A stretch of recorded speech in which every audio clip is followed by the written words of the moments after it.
If you were trapped on an island and forced to play in brutal children's games where all the losers are executed, what would you do? I'm going to break down the mistakes made, what you should do, and how to beat every death game in Squid Game.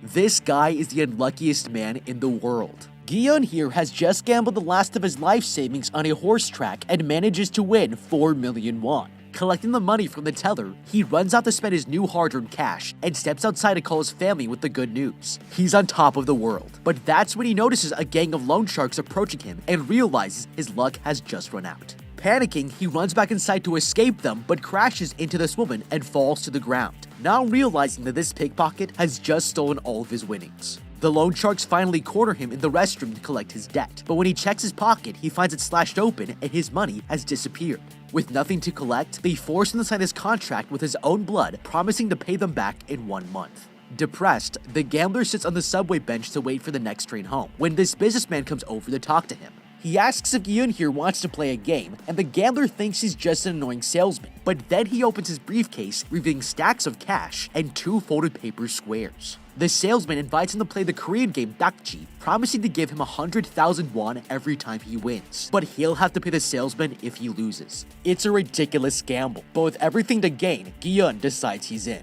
The man places a folded paper on the ground, and the gambler tries to flip it over, but he only manages to make the red tile jump. He's failed, but when the salesman takes his turn, he flips it over on the first try.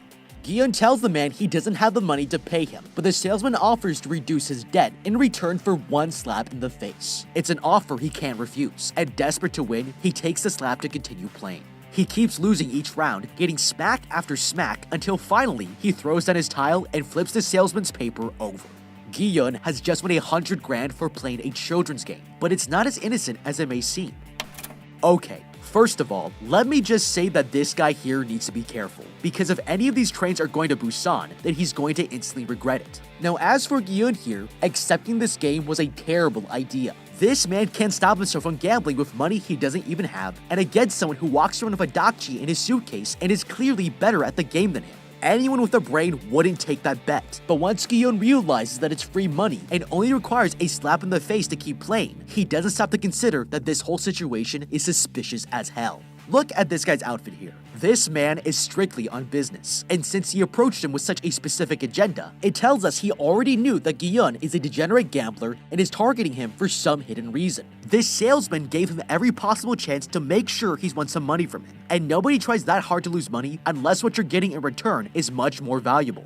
Gion was too greedy to recognize any of these warning signs, and the man let his emotions get the better of him. Now, none of this guy's suspicious behavior matters if you had a proven strategy to play and win.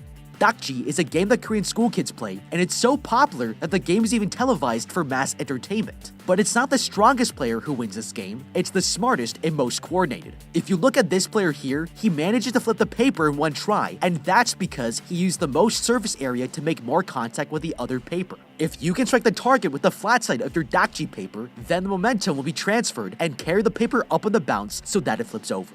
This might seem counterintuitive, but it's just plain physics. And you can see this player was not successful because he was trying to use the edge, which is not a winning strategy. If Gion here had known the best way to play this game, he could hustle this businessman for all his cash and walk away without having to get slapped in the process. Now, even though he won, this one victory will soon lead the gambler to playing 6 of the most terrifying death games you could possibly imagine. And instead of a slap in the cheek, he'll soon be gambling with his life, but you don't have to. Your bank is giving you a hard time. You feel exploited, used, and your bank is partially to blame. You are tired of financial institutions hiding information from you. Who are you? What business of yours is all that? I am Current, the future of mobile banking. Wait, Current? Even the sponsor of this video that's giving away $5,000 to my viewers? Yes. And if your viewers download the app and use current code HOWTOBEAT, in the next couple of weeks, we will be sending 10 random people $500 each. Guys, if you don't know, Current is banking you can do entirely on your phone with every feature you could possibly ask for. Early paychecks, spending insights, and instant notifications. There are no hidden fees, no hidden anything. It's so easy to use, and you also get a sleek Visa card like this one. The rest you can manage on the app and get rewards like points for cashback where you shop. Current takes away the hassle and confusion out of managing your finances. Because you guys signed up last time, They are sponsoring us again and giving out $500 to 10 more people who sign up. Go to the link in the description, current.com/cinemasummary to download the app. And if you use the code HOWTOBEAT, you might just win $500. Hurry, we don't have any spots left. Thank you, Current, for sponsoring this video. Guillaume here collects his winnings, and the salesman tells him he can win more money playing other children's games, but he turns down the offer. That's when the salesman stands up and reveals he knows the exact amount of money Guillaume owes to loan sharks and that he'll be killed if he doesn't pay it back. The gambler asks him how he knows this, and the salesman hands him a business card telling him to call if he wants to join the competition of a lifetime. Guillaume considers his offer, but this will be the biggest mistake of his life. Celebrating his newfound luck, he returns back home to have dinner with his mother, but the woman knows the money came from gambling. She tells him that his ex-wife is planning to move to America, and he'll only be able to see his daughter if he has the finances to prove he can care for her. Guillaume is devastated, and realizing she's right, he decides to call the number on the business card, telling the salesman that he accepts his offer to play another game. Later that night, he waits outside to be picked up when a van pulls up to the sidewalk. Getting inside, he begins to notice that all the other passengers are asleep. But when the van starts to fill with toxic gas, the gambler realizes he's just f***ed up big time and gets knocked unconscious. When the man opens his eyes, he wakes up to find himself lying in a bunk bed, surrounded by hundreds of others and cots just like him. They're all wearing uniforms with numbers on them, and as everyone gathers in the center of the room, the front door opens and a team of guards walk inside.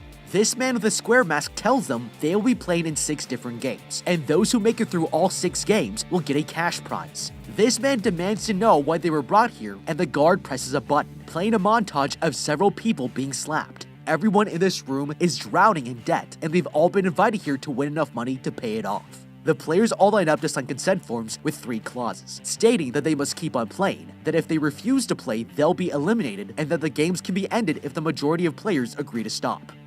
Okay, there's nothing more dangerous than a room full of desperate people who have nothing to lose, and that's why the real threat are these players, not just the games. From the video that was played, we can see the Dakji salesman use the same trick on everybody, and they've only invited players who are willing to gamble money they don't have on a game they're unlikely to win. It's textbook psychological manipulation, and it proves this wasn't a game for cash. This was a test that everyone in the room passed, and now they know what we're willing to say yes to, which should scare the crap out of us. If we all agreed to play for more money, then we can be sure that the penalty for losing is going to be a lot worse than a few slaps. Now, if you pay close attention to the details of this place, you'll realize that Guillaume here is about to have a really shitty day, because this place looks like a death camp designed by IKEA and H&M. Even refugee camps don't stack their bunks 6 beds high, and everyone is given a uniform with a number instead of their name, so their identities have been stripped from them, and it's an immediate red flag that this is going to become a death game.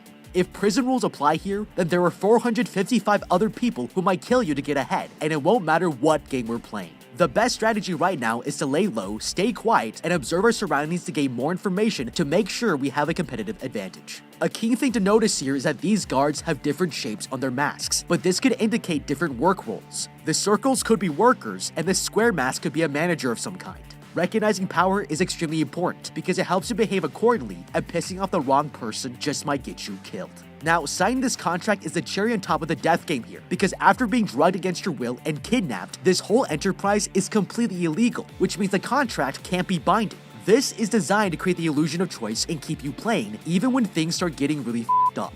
The fact that nobody here has realized this contract is meaningless tells us they aren't prepared for what's about to happen next. After being processed, they're all taken to their first game, entering an outdoor room with a massive clearing, and in front of them is a giant doll standing at the other end of the field.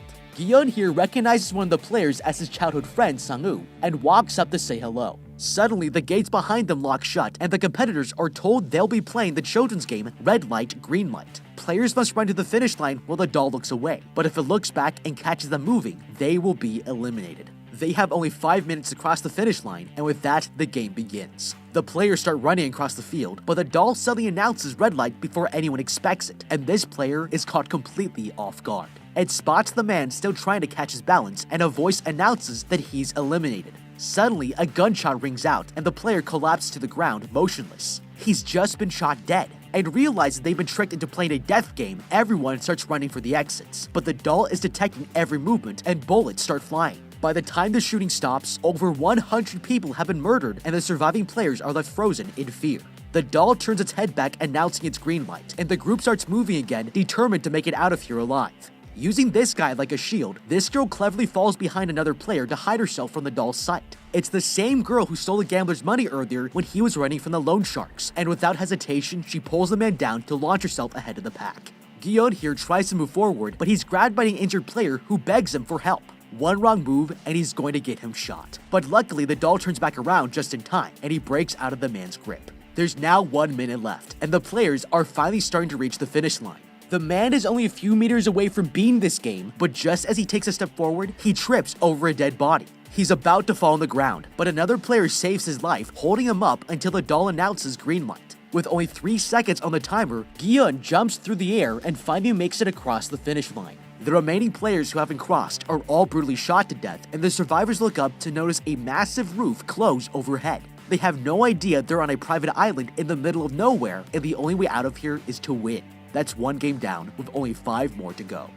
Okay, this is the most horrifying children's game I've ever seen, but 001 here is having the time of his life because he understands something that everyone else is too scared to realize. This game isn't just about speed, it's about how much ground you can cover with enough stability to freeze at any given moment. With this in mind, the best method here is to walk with feet flat on the ground and a wide stance so our center of gravity stays low and stable. This old man was born for this moment because he moved with a very stable gait, and it's the best example of how everyone here needs to walk if they want to make it out alive. Now, we can't afford to be frozen in shock like Guillaume here because there's a lot of ground for us to cover in a very short time. This room is designed to deceive you into thinking it's smaller than it is, but there's a trick we can use to gauge the distance so that we know how fast we need to walk to reach the finish line before the clock runs out. Taking advantage of parallax and anatomy, you can actually use your thumb to figure out the length of the field. The space between your eyes is about 1/10 the length of your arm. So if you stuck your thumb out, closing one eye after another, your thumb would appear to move 1/10 the distance as the guards are from where you're standing. You can actually try this right now by sticking your thumb out in front of you and closing one eye and then switching to the other eye to see your thumb move. If you do the math here, this trick tells us that we're at least 100 meters away. That means that this place is roughly the length of a soccer field. So if we want to make it across in 5 minutes, we can't afford to waste even 1 second. One of the biggest mistakes you can make here is looking at the doll instead of watching where you're placing your feet. It's important to remember that we aren't responding to visual cues here, we're listening for red light, green light. We can't risk tripping or accidentally losing our footing, so watching our feet helps us shut out unnecessary information so we can concentrate on stability while keeping our ears out for the signals. The next thing I would do is try to protect myself, and there's nothing more safe in a death game than finding a good old-fashioned meat shield. If we position ourselves behind another person, then it makes it much harder for the robot to detect any movement if we happen to flinch at a gunshot or react to another player dying close by. So walking behind someone is the best insurance we have to hide it. Now, the most dangerous element of this scenario is actually the other players trapped in here with us. We have to realize that we are extremely vulnerable to anyone who wants to kamikaze their way out of here. If you get pushed over, then they're taking you out with them, and it only takes one tiny movement to get you killed. So we'll need to stay far enough away from people that they can't interfere with their progress. The best way to do this is to position yourself along this wall. Natural human instinct is to seek comfort in crisis, and they might be drawn to the shade here, so to avoid the other players, I would use the sunny side of the wall instead. This also gives us another point of stability to help us stop in time, and we can make it to the finish line without getting killed. After the game, the guards come in to congratulate the survivors on passing and announce that 255 players were killed.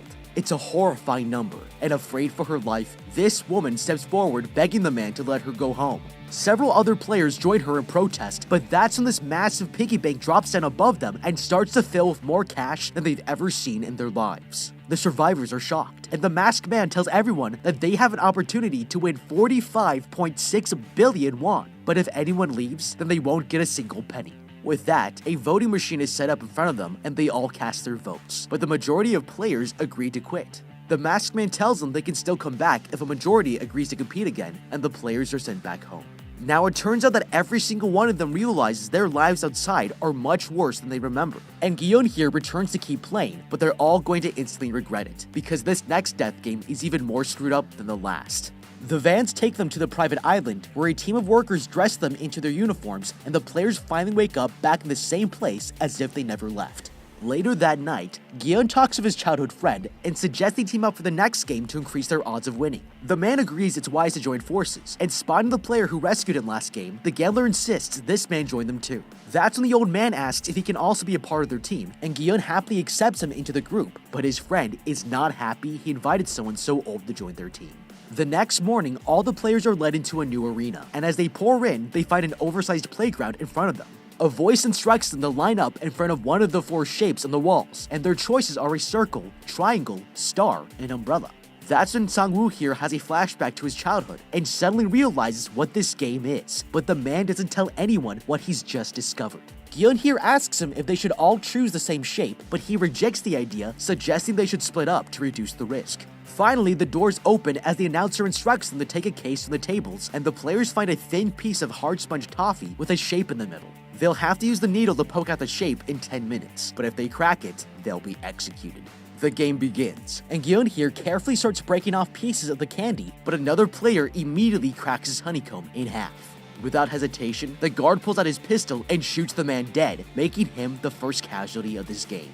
It starts a chain reaction, as more people are executed without mercy. Gion is sweating from the pressure. The umbrella is the hardest shape to cut, but suddenly the man has a revelation. Seeing the beads of sweat falling onto the candy, he realizes he might be able to melt it with his saliva from the bottom because the outline of the shape is thinner than the rest of the honeycomb. He starts to lick the toffee while other players begin to follow his lead, and with 12 seconds left on the clock, Gion desperately breaks apart his honeycomb, perfectly removing the umbrella from the mold. Despite all odds, he's won again. That's 2 games, with 4 more to go. Okay, this might seem easy, but if you pick the wrong shape in this game, you have an extremely low chance of surviving. For those of you who are unfamiliar, this candy is known as taekwondo, and removing the shape without cracking it is a very common game that Korean vendors play with kids, which is why the players recognized it as soon as they opened their tin cans. It's made out of melted sugar and baking soda, creating a unique structure inside, which makes it hard to predict how it might crack. In fracture mechanics, this is known as strain energy, and when it releases, other microcracks start to spread, making it crumble more easily. That is exactly what makes this game so challenging, because as careful as you are, it just might make your candy crack on you without warning, and you'll be shot in the face. The more sharp angles there are in the shape, the more you are likely to break it, and that's why Gion here is completely screwed, because he chose an umbrella which has the most angles by far. This teammate here told everyone to split up to spread out the risk, but if you think about it, his suggestion is total bullshit.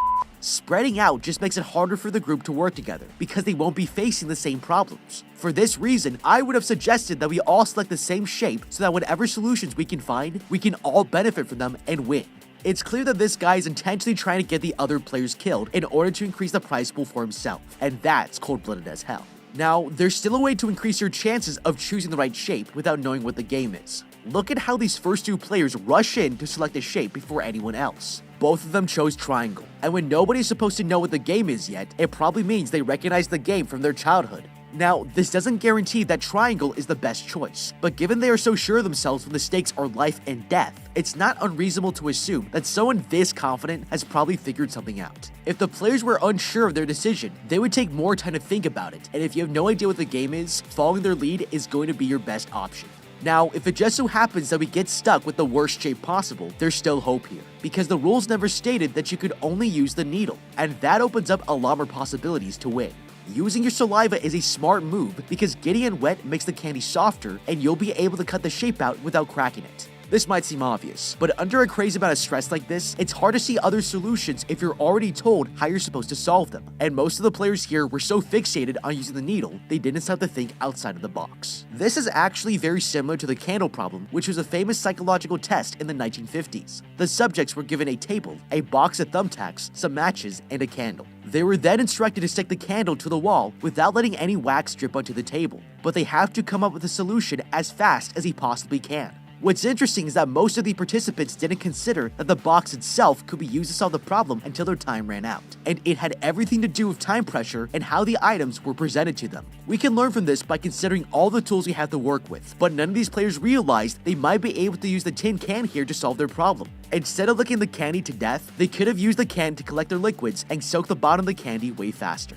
All the players go back to the main room where the results of the second game are announced. 79 people were killed with 108 left standing, and that's now 34.8 billion won in the bank. Later, the players will gather for lunchtime, but when the last of them walk up to get food, they're shocked to find there's nothing left. Angry, the man yells at the guard for being unfair, but suddenly this girl stands up and points across the room, telling everyone that these players here cut the line to take seconds. The man walks up to the gangster and tries to pull the water out of his hand, but he's overpowered and the bottle shatters on the floor. Furious, this guy slaps him to the ground and starts beating him to death as the guards do nothing to stop him. All of a sudden, the scoreboard announces another player has died, and the total cash prize goes up by 100 million won.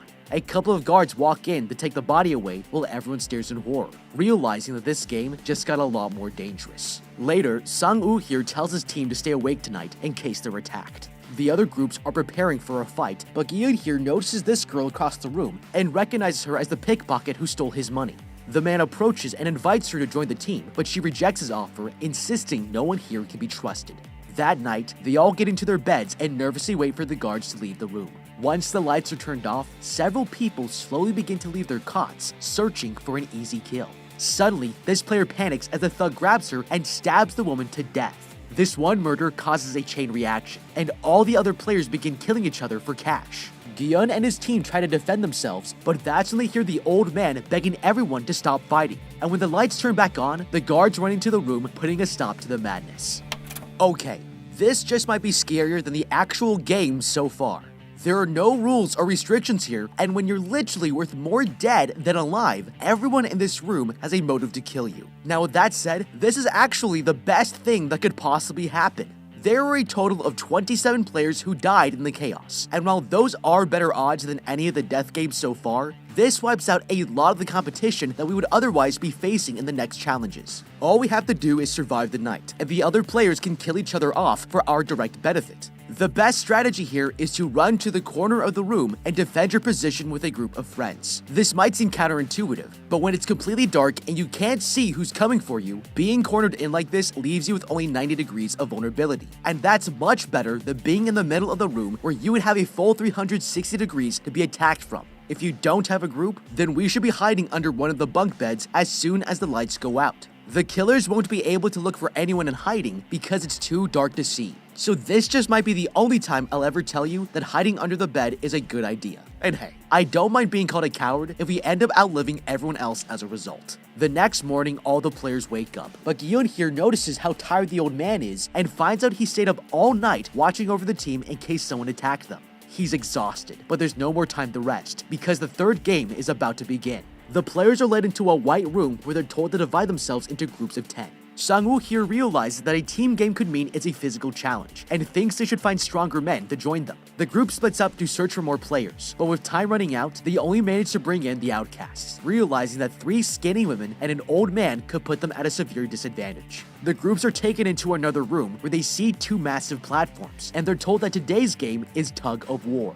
They'll need to pull on the rope until the other team falls off the platform to their deaths, and the guards draw lots to decide who will go first. When it's finally their turn, Gi-eun and his team stand up to see who they'll be facing, but find that their opponents are all stronger than them. They're completely outmatched, and know they won't be able to beat them with brute force. But as they ride the elevator up to the platform, the old man tells them he knows exactly how to win.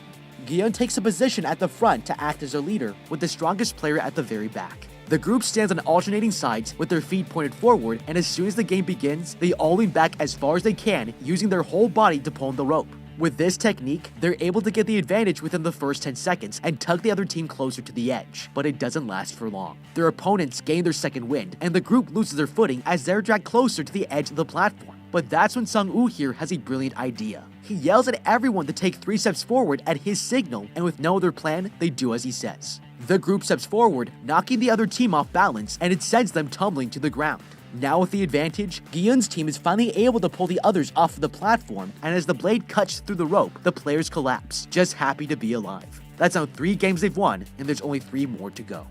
Okay, for anyone who's picked last in gym class, this one has got to bring back some painful memories, because it's immediately clear that the biggest and strongest players are going to dominate in this game. If you're weak or old like these guys, you're at serious risk of getting your whole team killed. Now, I'm not going to say that they won just because they had plot armor, but if I were them, I'd be looking for every possible way to cheat. Because of the players we have, it's going to be our best chance at surviving. Now, the truth is, this isn't just a children's game. Tug of war used to be in the Olympics from the years 1900 to 1920, and to this day, the International Olympics Committee still recognizes it as an official sport. If this seems like trivial information, I assure you it's not, because unlike silly children's games, an official sport has tons of rules, with governing bodies to make sure that the game is being played fairly. The reason this is important is because these rules are created to prevent teams from gaining an unfair competitive advantage. Now, if that doesn't put a smile on your face, then you're not paying attention. Because in a death game like this, unfair competitive advantages are everything we could possibly want to stay alive. In a death game, official sport rules are basically a gift-wrapped instruction manual for how to cheat and win, because the workers are not going to be holding a training camp on proper tug-of-war techniques, and there's no referee on this platform. If we know what the official rules are, then it's reasonable to assume that we can break them without getting punished for it. The first rule I would break is called locking. This is usually done by placing your elbow behind your thigh, and it locks up any back and forth movement in the rope. Normally in tug of war, your hands are the only point of contact with the rope, and it means that your arms are doing a lot of work. But locking helps you easily use your entire body's weight to pull with, and this rule break makes it much harder for the other team to win. Another form of cheating is for the player in the back to use what's called an anchor grip, where they wrap the end of the rope around their torso. This allows the last player to concentrate on using his full body to pull without even needing to place his hands on the rope. There are tons of tug-of-war rules that we can break here that will give us an unfair advantage, and it's the best way for a team like this to win no matter what. Now, if we're about to lose, we're going to need a Hail Mary tactic, and the best thing we can do is to have the whole team shift to one side while the player in the back ties the rope to this metal bar here. This doesn't violate any of the rules stated by the square mask, and if we keep pretending to pull while letting our arms recover, the other team will have no idea we're cheating and they'll blow their muscles out. These anchors can also be used as footholds instead of relying on the friction of the floor to push off of. The next morning, the players are brought to another room where they're given instructions for the next game. They will need to pair up with one other person, and they have 10 minutes to find a partner. The players immediately start looking for anyone that'll help them win, but Gyun here notices that they're all ignoring the old man.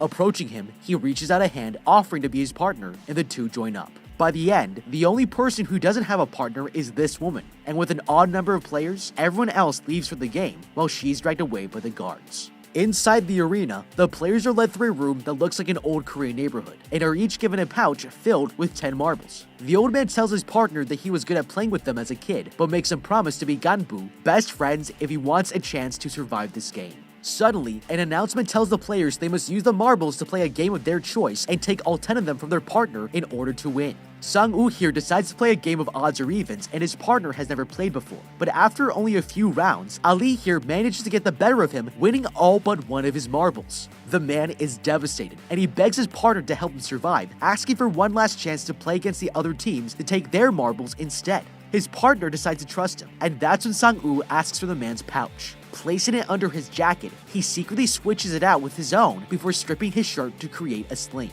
Hanging his pouch around the man's neck, he tells him to go searching for others to play against, and the man leaves. With his partner gone, he puts his last marble in the full pouch he stole and hands it over to the guard, becoming the winner. It's a filthy trick to play, but he did what he needed to survive. Meanwhile, Gyun plays against the old man, cheating in each round until he's down to one less marble. Realizing he's about to lose, he decides to surrender to his best friend, and Gyun breaks down in tears. With all 10 marbles, he walks away the winner as the old man gets killed, and with 4 games down, there's only 2 more to go.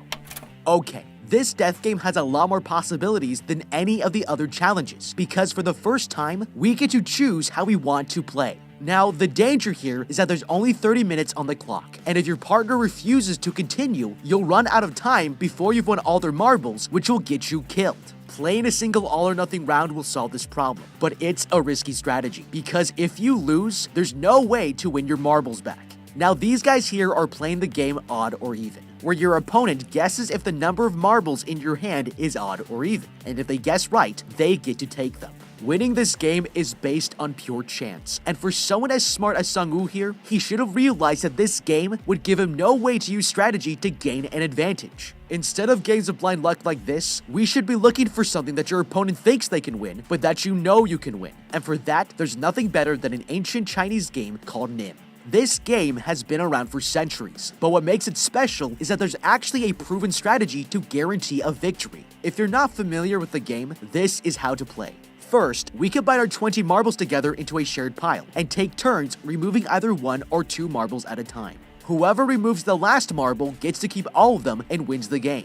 It's so simple that you'd think there couldn't possibly be a strategy here. But the key to this game is to always go first and remove exactly 2 marbles. Then, whatever they remove, you remove the opposite. For example, if they remove 2 marbles, then you remove 1. And if they remove 1 marble, then you remove 2. If we keep this going, then you're guaranteed to remove the last marble and you'll never lose. Most people don't know this mathematical trick exists, and that's why it's the perfect game to choose in this situation. Because when our victory depends on another player's cooperation, we can use Nim to trick anyone into agreeing to play, and they won't realize they've lost until it's too late. Now, it might be that there's just not enough time to waste in playing a full game of Nim, because the longer it takes your opponent to make decisions, the more he puts you at risk of getting executed. If that's the case, then we should follow this guy's dirty tactics and steal our partner's marbles. To do this, we should ask for their pouch in order to set up the game. But once they've handed them over, just go straight to the guard and declare you've met the win conditions.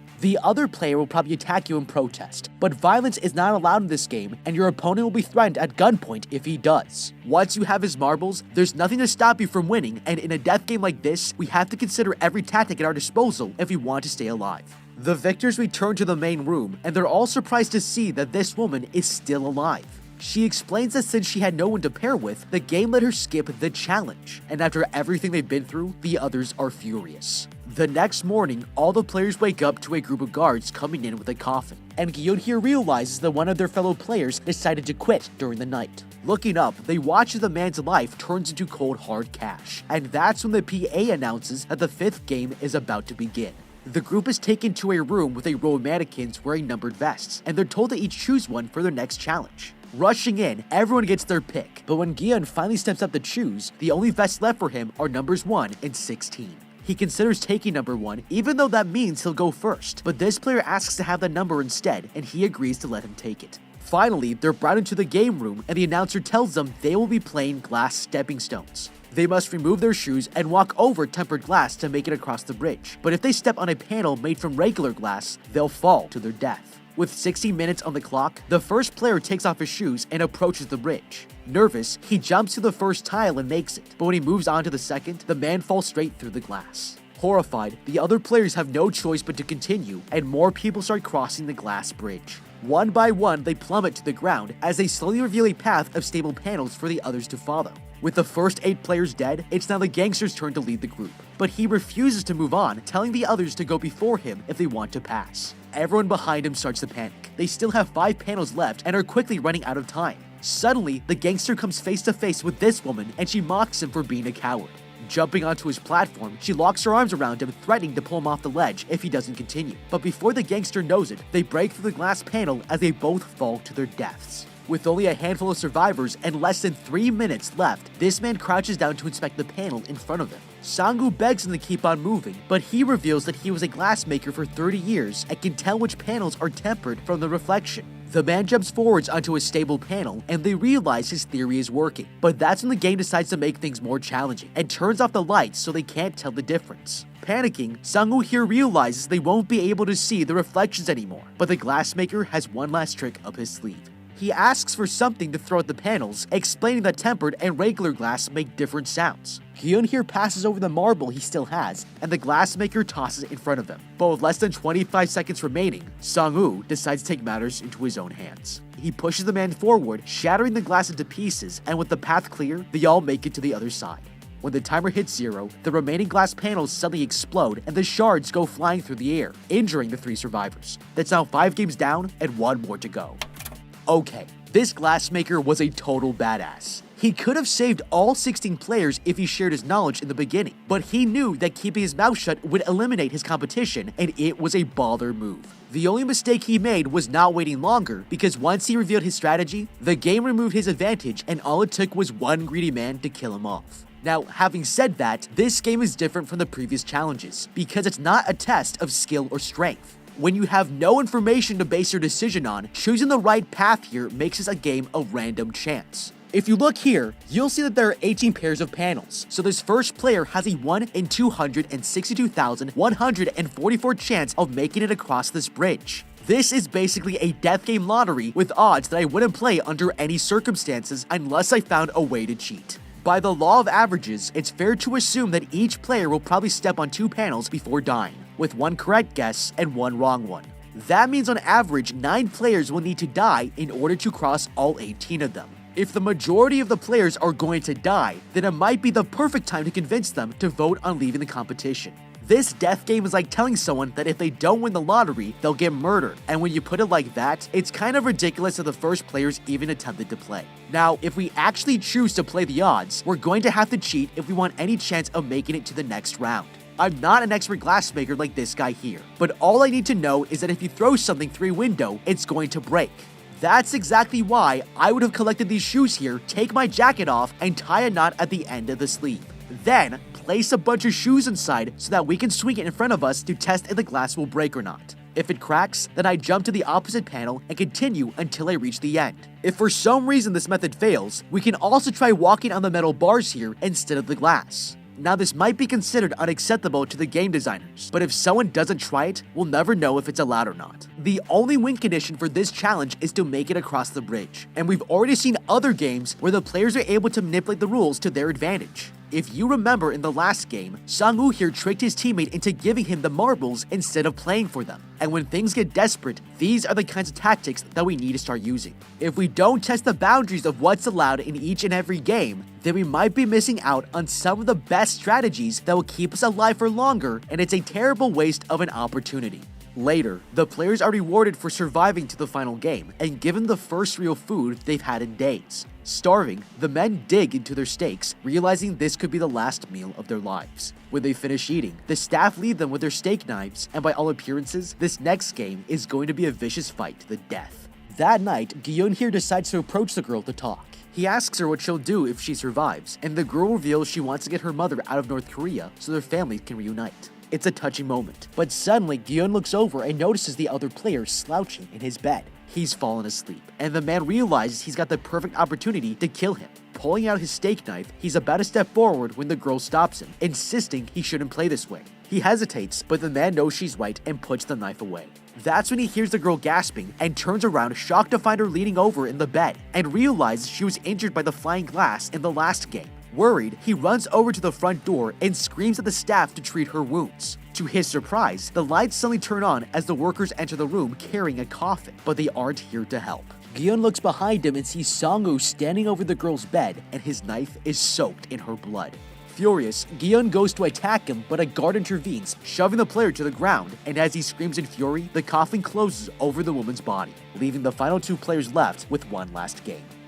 Okay, this was devastating, but we all should have seen it coming. Sang-woo here has managed to stay alive because he's the most cold-blooded player in the game, but that's why he was 100% correct to kill this woman. He realized that with 3 players left, there was a huge risk that if the others banded together, they would have a majority. Using the 3rd clause of the contract, this will let them force a vote to quit the game, and he wouldn't be able to stop them. If it were me, I wouldn't let that happen under any circumstances because we've come way too far to give up now.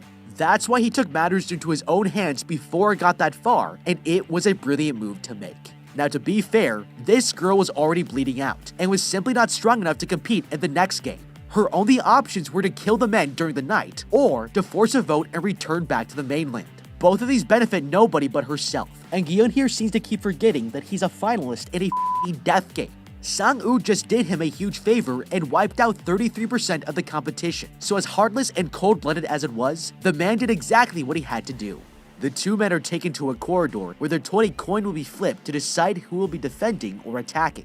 Picking triangle, Gi-yeon here wins the toss and chooses to play offense before the players are finally told that for the last round, they will be playing Squid Game. As the attacker, Gi-yeon must enter the squid-shaped court and tap his foot inside a circle on the other end to win. The defender wins if he manages to toss the attacker out of the court, but any kind of violence is allowed, and the last person standing will be the winner. Suddenly, the sky goes dark and it starts to rain as the 2 players take their positions. Determined to get vengeance for the girl, Gi-yeon here walks towards his childhood friend and starts swinging his knife, but the other player manages to get him in a chokehold. The two men go at it, and as the players get locked into a wrestling match, his opponent picks up his knife before stabbing Gyun deep into the thigh. He kicks the other player away from him, but with his injuries, he can barely defend himself. The man walks up to him and tries to end his life, but Gyun won't give up, catching the knife at the last second and bites his ankle, forcing the man to back off. Exhausted, he climbs over his friend and beats him into the ground. Song-woo is too weak to continue, and even though he has the perfect opportunity to kill him, Gyun spares his life. Getting onto his feet, he asks the guard about clause number 3, and if they are still allowed to end the game if both players agree to quit. He then offers a hand to his friend, telling him they can both go home, but the man decides to sacrifice himself, letting Gyun win by default. He's completed all 6 games and earned 45 billion won, but has just lost his friend in the process. Okay, Song-woo took the honorable way out, but to be fair, this guy had it coming to him because he was just about the worst childhood friend you could ever ask for. First of all, he tricked Gyun into picking an umbrella in the second game, knowing that it might get him killed. And he also stole his other teammates' marbles, which was downright disrespectful. Now, having said that, we cannot get emotional like Gyun here, because this kind of behavior will backfire on you quickly. He's furious that Song-woo killed the girl, but it's distracting him from his priorities of staying alive and finding strategies to win this last game. Now, if the man had kept his cool, he would have noticed that on the walls of the room were images that told him exactly what the next game would be. These pictures have been here the whole time. And if Gyun had noticed this drawing of the Squid Game court with only 2 players inside, with that kind of evidence, all you need to know is how to play Squid Game to figure out what tactics will give us our best chance to win. So let's break down how this game actually works. First, there are 2 sides, an offense and a defense. The attacking players begin the game by trying to run across the court here while the defender tries to stop them. If they succeed, the game enters stage 2, and the attacker must run through this narrow gap and break the defense, but only wins by tapping his foot on this tiny space. Lastly, if he gets pushed out of bounds by the defender, then he loses. Now that you know the rules, imagine if you're the attacker trying to run through this gap. Except this time, the defending player here is holding out a steak knife. This is why choosing to play offense is a terrible strategy, because they're actually not playing Squid Game at all. They're playing a new game called Kill Your Childhood Friend. The fact that they are both given steak knives completely changes how we should be thinking about this. To put it another way, if sumo wrestlers were allowed to use steak knives in competition, they would have to completely change their regular strategies in how to play and win. In this scenario, Gyun has to make it through this tiny opening without getting stabbed, but all Song-woo has to do is push him out of the court or kill him. Choosing the defender is going to give you a better chance to win, because the knife makes it almost impossible to enter the gap without getting seriously injured. If I were him, I would even try standing where the opponent is supposed to tap his foot. This lures the attacker closer to the edges of the court here, and we might be able to throw him out of bounds to win the game. It doesn't require nearly as much energy, agility, or endurance as the offensive player needs to have, and that's why Gi-hun made the worst possible choice. Now, this is not the only mistake that he made, because even while the game was being played, he was so caught up in gaining revenge that he completely forgot the main objective. This man had several opportunities to run through the gap and tap his foot on the circle to win, but he completely ignored it and continued fighting. It's the same problem he had at the beginning with the Dakji player, because when he finally won and flipped the paper, he was so caught up with his emotions that he wanted to return the slap and forgot that he was playing for 100,000 won. It's Gyun's worst character flaw, and it nearly cost him his life. He's taken back to the mainland and dumped on a sidewalk with a special debit card as a reward. When he puts it into an ATM, he discovers it's full of the prize money from the death game. 1 year later, Gyun here is miserable and hasn't touched any of the money he won. But as he's sitting on a riverbank, a woman asks him to buy one of her flowers before they wilt. He pays for a single rose and she gives it to him, but then he discovers an envelope was attached to it with a pink ribbon. Opening it, he finds out it's a Squid Game business card for the old man, inviting him to a reunion in the city. Going to the address, he enters this building and is shocked to find the old man lying in a gurney. He's somehow still alive, and Gyun demands an explanation about who he is. The old man tells him he created the death games and the only reason he joined was so that he could feel like a kid again. Gyun is completely disgusted, but the old man dies before he can answer any more of his questions. Several days and one crazy haircut later, he's traveling to the airport to visit his daughter when he spots someone slapping a guy on the platform, and he realizes it's the Dakji player who gave him the business card. Furious, he runs over to the other side of the tracks to confront the man, but he's already gotten the train and left. Gyun here walks up to the person he was playing with and sees he was given a card. Taking it out of his hands, he discovers it's an invitation to the death game. Later, he's about to board his plane and decides to call the number on the card. He demands to know who the kidnappers are, but the person on the other end tells him to get on board. That makes Gi-yeon furious, and he turns back around, deciding to stop the Squid Game before more people get hurt. But what do you think? How would you beat Squid Game? Let me know with a comment down below. Thank you so much for watching, leave a like and subscribe, and check out the How to Beat playlist for more videos like this. Until next time, have a damn good day.